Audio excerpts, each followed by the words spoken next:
Hey everyone, welcome back. It is time to discuss some YouTube comments from last week's videos. I had some meaty topics last week, so we have some meaty comments to go over. Those are later in the video. Oh my gosh, my phone is popping off. So here we go. And if you want to be in this video, just leave a comment and you might get in. Let's get started here with Abigail Zappelli. Is there any way you could do a Melga? How cheap? Malga is not really a tier anything deck right now. It's not really contending in the meta. So I'm not going to make a video on it. However, I did a quick little mathematical calculation for you. If you're playing protoforms, you can build the deck for 130 bucks. If you don't do protoforms, you can do it for about 90 bucks. The deck is cheap if you want to build it. So it's pretty good compared to Magna X. Pretty good there. Richard Metric. I traded an Alt-Art Chaosmon for an Alt Davis and Ken in a regular Paildramon at pre-release. You really got the deal of the century there. Yeah, good stuff, man. Good stuff. Fun sealed action again from Kaz. Yes, I'm actually planning some fun sealed action for real on the channel soon. So I hope you look forward to that. We have Jamus, a YouTube member. Sadly, those are the facts. Have everything but a place on a Magna X and not willing to spend 300 bucks on it. But luckily, there are other fun decks in the meta. You know, that's true. For example, Numamon just won a regional. So, like, that's nice. That's pretty cool. You don't have to play Magna X, which is nice. Roll Rodriguez 838. I don't see that Omnipatamon in the deck list. You know, you're right. I still haven't found the Omnipatamon card. If you guys have the Omnipatamon card, please send it over to me. I'd love to grab it from you. Rathalos Dread King. Man, nobody run the old Magnax at all. It makes the raid matches literally not a thing to you. I don't think the deck really cares about raid. I'm probably going to say that, and some of the comment section is going to be, well, actually, raid decks completely take a dump all over Magna X because it just attacks the Magna X. I'm sure someone in the comment section will do that. I don't think it's a big deal, though. And if it is a big deal, play one. That's the best I can suggest. Benjamin Wiseman. As a general rule, Alt-Art level 3s have more staying power than higher levels, so it makes sense that the Alt-Art Dormon isn't going down. The BT7 Doors Alt-Art is still more than the cost of BT7 bucks, so again, staying power. This is not always true. This is not a one-shoe-fits-all scenario. For example, this might be poorly timed because that Doramon BT16 is going down in price finally. Took a bit, but it's going down in price. B7 Doramon just happens to be a hell of a card. It's just a very, very, very, very, very good card. And not even because it's a rookie per se, just because it's so many things and so many reasons for decks to play it. But generically speaking, there are rookies that do typically end up high priced, but that's not always true. Sometimes it is the boss monsters that take the cake. Eddie. Something to look at for next Market Watch is Ultimate Cup Gallantmon is now near 1k price. That is true. I don't know if I'm covering it in the Market Watch you see on Monday or not, but it is there. Gallantmon is expensive, which is really cool. That is worth a discussion, but for a different day. We have Megadramon. Rapid X is apparently short printed compared to Magna X. People have been opening cases and pulling more Magna X's and Rapid X's, which explains the climbing while Magna X is falling. I have a few cases to counter-argue that point. Anyone that watched my multi-case opening stream knows that I pulled more than double the Rapid X's than Magna X's. But they're both falling in price now. So, like, it's fine. It's not really a big deal anymore. I thought it was interesting how different perspectives can occur because cases can be wildly different. And without like opening like 100 cases in one shot, you don't really know until you know. Zaborg. Bandai's biggest competition isn't Pokemon. It isn't even Magic. It's not Yu-Gi-Oh! It's not even Lorcana. Bandai's biggest competition is itself. I've been saying this for a long time. Bandai continues to cannibalize themselves all these card games, and it really is drawing people thin. Now we're actually entering an interesting world where people are putting One Piece on the back burner for Lorcana. Top One Piece players are thinking about entering the Lorcana scene. Still doing One Piece, but like they realize that the price support, while it's good in One Piece, is way better than Lorcana. It makes me really interested. in the fact that Lorcana just came in and took a massive dump all over the Bandai games. So when that happens, and Bandai isn't the most competent company in the world when it comes to managing their card games, that goes a long way. So I'm not really surprised about any of this, to be honest with you. Summon Skull, a YouTube member. The price of being in the niche stuff. I've introduced people to Digimon. They liked how Digimon plays, but don't have a connection to Digimon to get into the TCG. That's, I don't know exactly where this comment is trying to go. I can see it going in two directions. The connection might just be being able to get the cards, but the other connection might be not being able to play the games because of lack of events or whatever.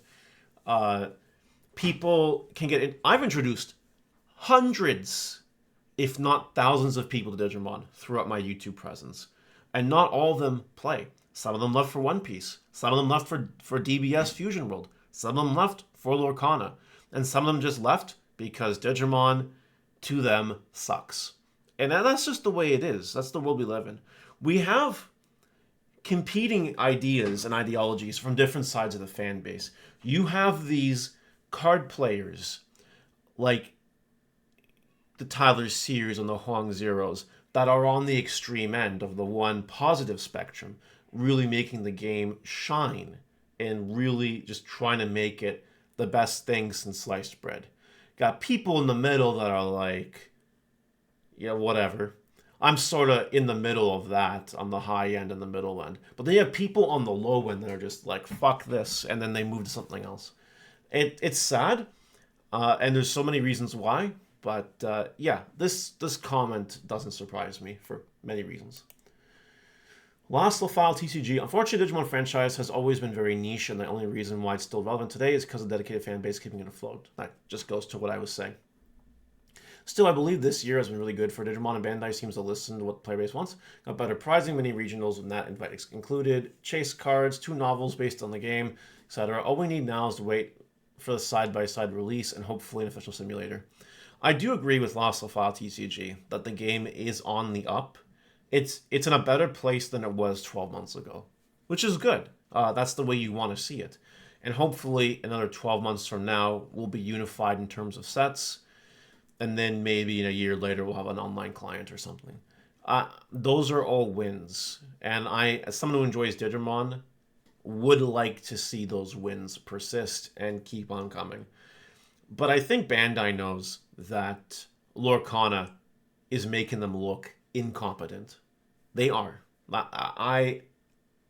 You cannot say anything that changes my mind on this. You can't say anything. Lorcana already has better sales, so you can't use that argument. Lorcana has bigger tournaments. You can't use that point. You could say, well, there's more Digimon events than Lorcana events. You can, but the game hasn't even been out for a year yet. Give it time, and I'm sure if Digimon keeps going at the snail's pace of events they've been going, Lorcana will top that really quickly, really soon. The gameplay in Lorcana... Okay, fine. I'll keep that opinion to myself for today.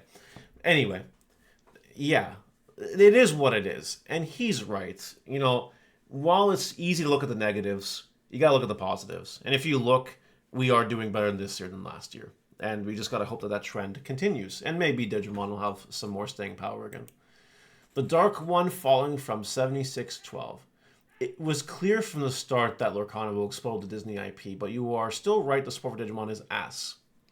There were a lot of comments in the video that I made talking about this, where people were like, you cannot compare Lorcana to Digimon. It's like comparing apples to oranges. And to that, I say, I can do whatever I want. They're all fruit in the same basket. They are, because they're all card games. Card game players can only play so many card games. They only have the time to play so many card games. And card gamers will often take a certain card game more seriously than others. And this changes over time. Like, there was a time when Digimon got all my attention. There was a time when Yu-Gi-Oh! Had all my attention. Now they don't. Now there's no card game really holding my attention right now. that might change, and that could change at any moment in time. But no, you can definitely compare, because if people are leaving Digimon to go to Lorcana for X, Y, or Z reason, yeah, you can compare them. That's legitimately a thing you can do. Yeah. Disney Lorcana has Disney. That is a very big thing as well. And that does drive not only the collectors, but the players as well. Because there are some players that'll just go and play to fucking play with their Bells and their Ariels and their Elsas and whatever. Their Mickey Mouses. And all that.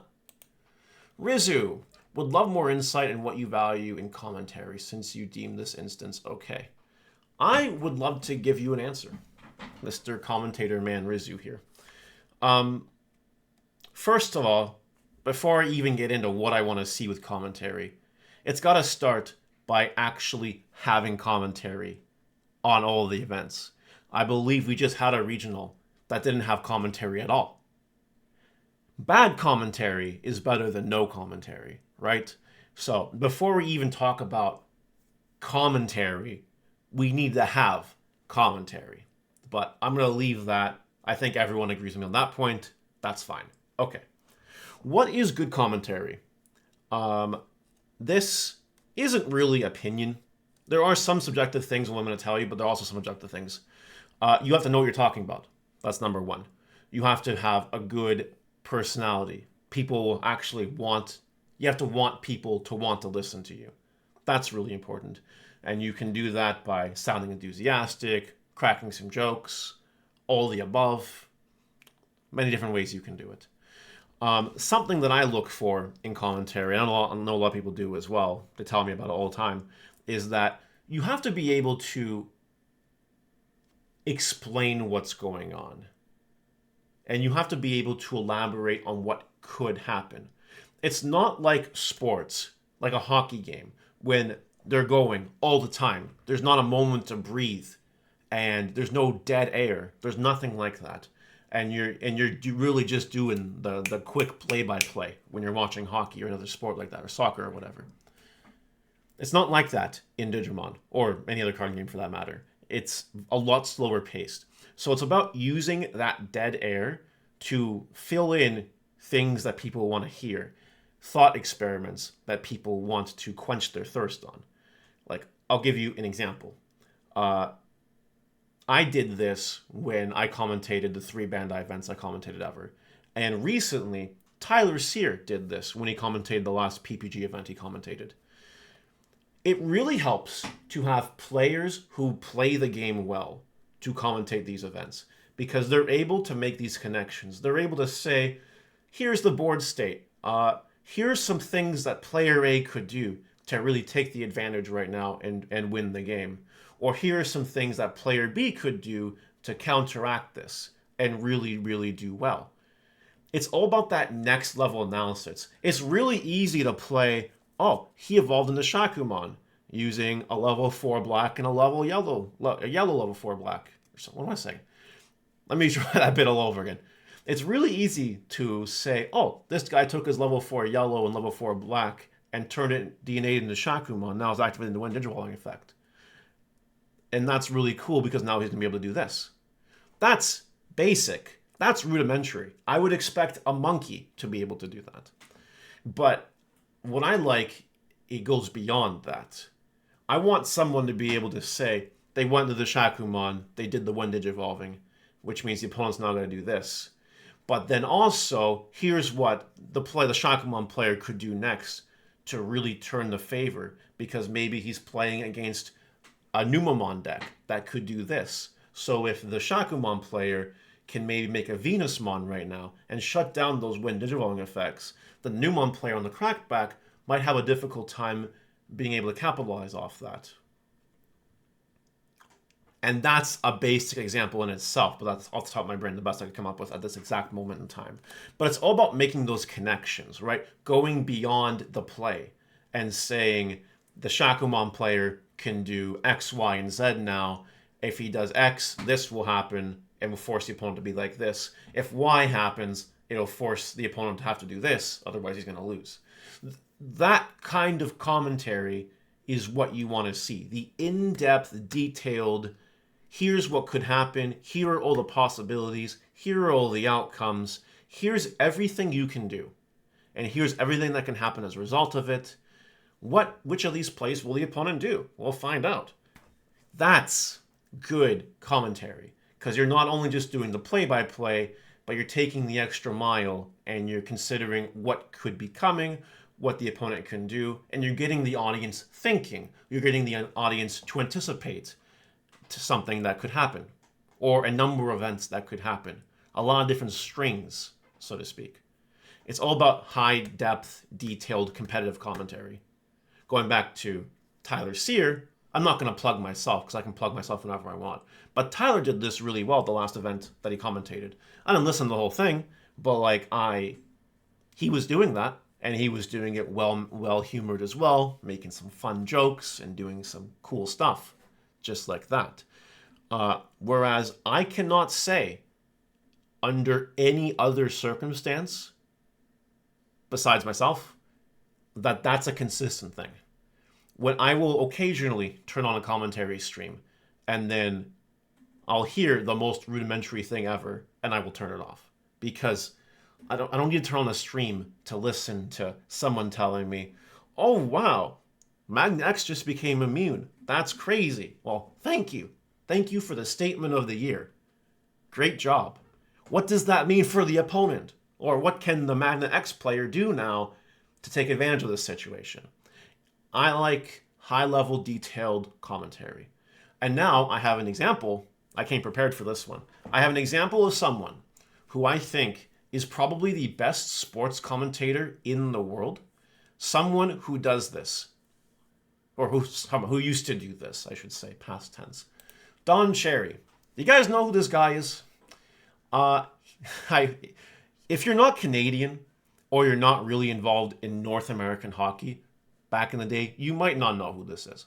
Just for the quick little about, Don Stewart Cherry's Canadian former ice hockey player, coach, and television commentator. He played one game in the National Hockey League with the Boston Bruins and later coached the team, blah, blah, blah, blah, blah. Okay. Whatever. Great. That's fine. So, this guy, back in the day, we used to have what's called Hockey Night in Canada. Well, I guess maybe we still do. But when I was a kid, when I was a teenager, when I was a young adult, there used to be Hockey Night in Canada. And you'd have this guy, sometime he'd be there every single game. In some games, he was just there between the periods. And some games, he took on a lot more active commentary during the games. But this guy knew his shit to such an unfathomable degree that he was a legend at what he did. He was able to take a simple game of hockey and analyze it on its head. And if he did it between the periods, he only had limited time to do it. So he really went in detail as to the players, their stats, what they could do, what it means for the opponent's team, what it means for the freaking next games in the series, and on and on and on and on. He went right into the micro detailed nitty gritty, the guts. He did it exceptionally well. Saturday nights, I'd watch Hockey Night in Canada with my parents as a kid. And this guy in his flashy suits, and I was actually playing hockey a little bit as a kid, I absorbed every piece of information this guy said out of his mouth. Every little bit, because it was all gold.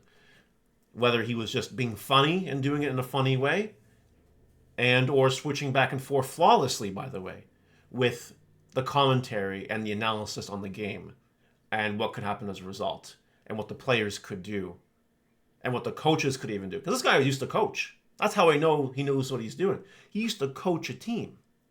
He was in the shit. He coached teams to victory.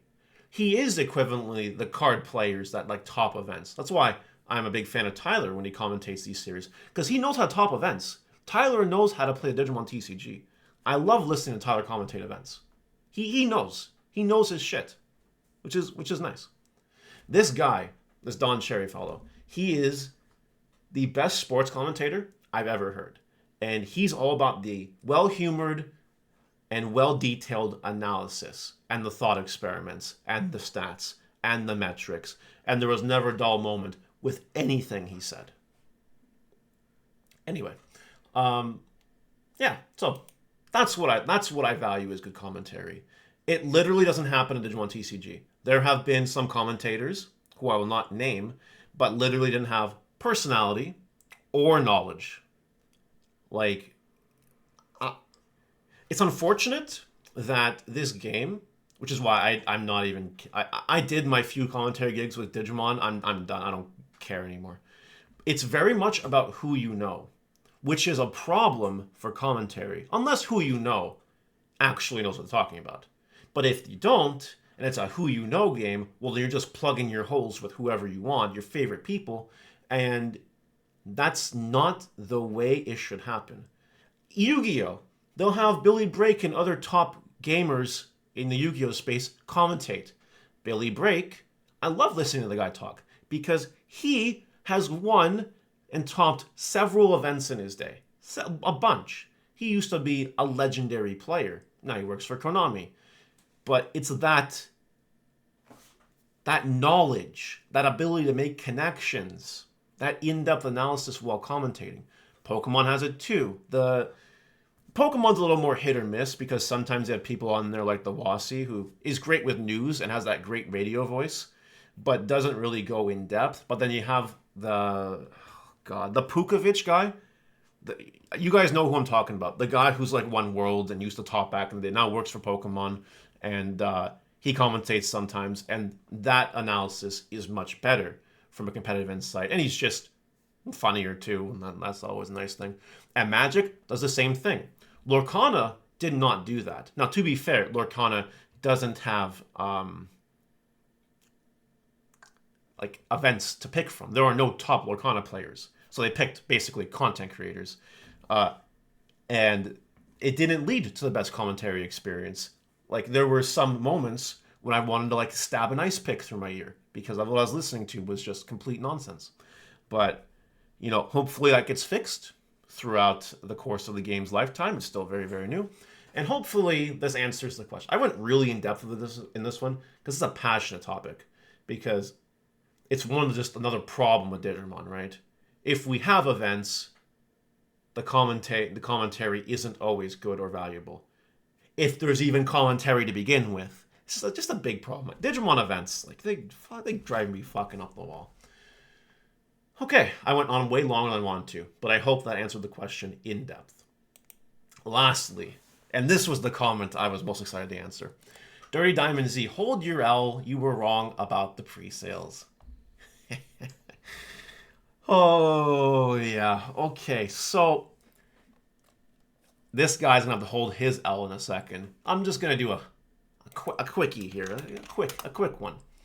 If you look at TCG Player, and if you now bring up the Beginning Observer, this is Sunday at 1:43 p.m. So many cards now, not all of them. So many cards are way lower than what they were pre-selling for. We remember the $90 Magnax, the $90 Rapid Monex. You guys remember that? You guys remember the $60-something Ukomon? The freaking $40 all of these, basically. There's been definitely some movement from the regional. I haven't done my market watch analysis yet. That'll be later tonight, so I'm not going to go in too depth right now. But so many cards. Like Paildramon pre-sale was $20. It's not $20 anymore. Valkyrie Ace was over 10. It's not over 10 anymore. Huge Ukomon was a huge price. All these alternate arts were a huge price. Now they're not. Tyrant was expensive. So, to Mr. Dirty Diamonds here, let me give you one piece of advice. And the 41 people that liked it, assuming you liked it because you think Dirty Diamonds is right. You are a manipulator, a liar, a shameful person who simply does not do your research before leaving your little keyboard warrior comments. You clearly did nothing. You clearly are biased for some reason. And you are stupid. And I'm just going to leave it at that. I have no real reason to go on besides that. I'm only going hard because he says I was wrong. The proof is literally in the pudding. I'm willing to negotiate and consolidate that maybe one or two cards on the list. non-lottery, of course, are a little bit higher than the pre-sale number. I'm willing to consolidate a little bit on that. But also don't forget that on release day, a lot of stuff was lower than it really was before. And it's since bounced back up. And if you didn't buy on release day, that's a you problem, not a me problem. But yeah, Dirty Diamonds is full of shit. And that's all for this week's comment review video. Went a little bit on fire today, but I think it was well worth it. What do you guys think? Let me know in the comments, and I will see you later. Bye.